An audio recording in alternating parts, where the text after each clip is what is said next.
चीन के राष्ट्रपति शी जिनपिंग के साथ फोन पर बातचीत में वीगर मुसलमानों का मसला उठाया। उन्होंने चीनी राष्ट्रपति से मंगलवार को कहा कि तुर्की के लिए ये महत्वपूर्ण है कि वीगर मुसलमान चीन के समान नागरिकों के तौर पर शांति से रहें, लेकिन उन्होंने कहा कि तुर्की चीन की राष्ट्रीय संप्रभुता का सम्मान करता है।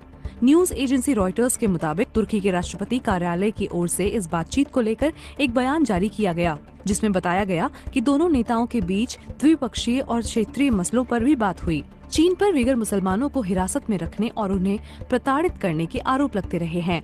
चीन ने शुरुआत में इन निगरानी शिविरों के होने से इनकार किया था, लेकिन बाद में कहा कि वो वोकेशनल सेंटर्स हैं और आतंकवाद से लड़ाई के लिए बनाए गए हैं। हालांकि चीन ने प्रताड़ना के सभी आरोपों से इनकार किया था।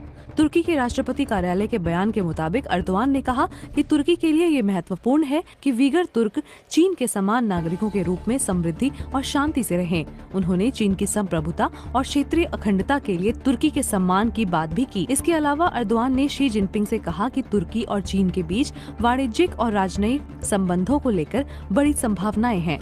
दोनों नेताओं ने ऊर्जा, व्यापार, परिवहन और स्वास्थ्य सहित विभिन्न क्षेत्रों पर चर्चा की। दिलचस्प है कि चीन में वीगर मुसलमानों के खिलाफ उसकी क्रूरता को लेकर मुस्लिम देशों में खामोशी रहती है। पहली बार तुर्की ने 2019 में 10 फरवरी को चीन के खिलाफ आवाज उठाई थी और कहा था कि चीन ने लाखों मुसलमानों को नजरबंदी शिविर में बंद रखा है। तुर्की ने चीन के उन शिविरों को बंद करने की मांग की थी। हालांकि इसके बाद अर्दवान सरकार का तेवर भी इस मामले में नरम पड़ता गया। पाकिस्तान में इस्लाम के नाम पर कई चरमपंथी संगठन हैं, लेकिन ये चरमपंथी संगठन भी चीन के खिलाफ शायद ही कोई बयान देते हैं। सऊदी अरब के क्राउन प्रिंस मोहम्मद बिन सलमान से भी चीन में मुसलमानों को नजरबंदी शिविरों में रखे जाने पर सवाल पूछे गए थे, तो उन्होंने चीन का बचाव किया था। चीन में वीगर मुसलमानों को हिरासत में रखने का मसला तुर्की में भी उठता रहा है। पिछले साल चीन और तुर्की के बीच प्रत्यर्पण संधि पर सहमति बनने के बाद तुर्की में रहने वाले 40,000 वीगर मुसलमानों ने चीन को लेकर तुर्की के रवैये की आलोचना की थी। इस साल मार्च में जब चीन के विदेश मंत्री वांग ये तुर्की के दौरे पर आए, तो हजारों वीगर मुसलमानों ने चीन में वीगर अल्पसंख्यक को लेकर हो रहे व्यवहार के खिलाफ विरोध प्रदर्शन किया था। तब तुर्की ने चीनी विदेश मंत्री के साथ बातचीत के दौरान भी वीगर मुसलमानों का मसला उठाया था। अप्रैल में तुर्की ने चीन के राजदूत को तलब भी किया था।